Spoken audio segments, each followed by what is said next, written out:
நான் டாக்டர் ராமகிருஷ்ணன். மரண பயத்தை எப்படி போக்குறதுங்க பற்றி தான் பேசிகிட்டு இருக்கோம்.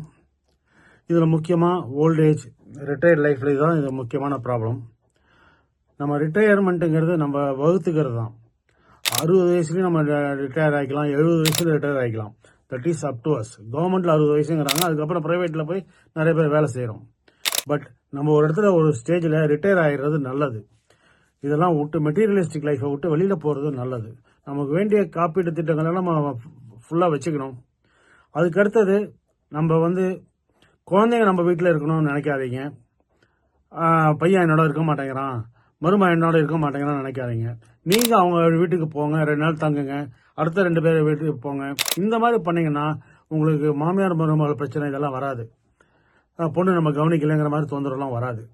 அடுத்தது என்னன்னா, ஃப்ரெண்ட்ஸோட விசிட் பண்ணுங்க. ஃப்ரெண்ட்ஸ் வீட்டுக்கு போங்க, நல்லா ஜாலியாக பேசுங்க, ஒரு டின்னர் ஹோட்டலுக்கு சேர்ந்து போங்க. So that way life will be happy. ஏன்னா நெகட்டிவை பற்றி பேசிட்டு இருந்தோம்னா தர் இஸ் நோ எண்டு.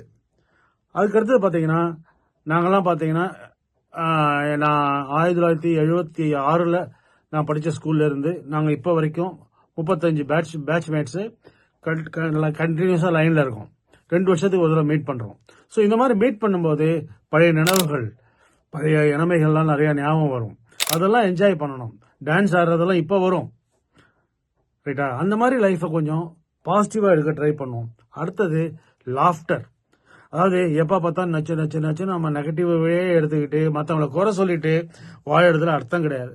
அதே மாதிரி மற்றவங்களை குறை சொல்லிட்டு இருந்தா நம்ம எண்ணங்கள் தான் கெட்டு போகும். அதனால சிரிப்போம், வாயை விட்டு சிரிங்க, டிவியை பாருங்க, ஜோக்ஸ் சேனலை பாருங்க, லைஃப் நல்லா இருக்கும்.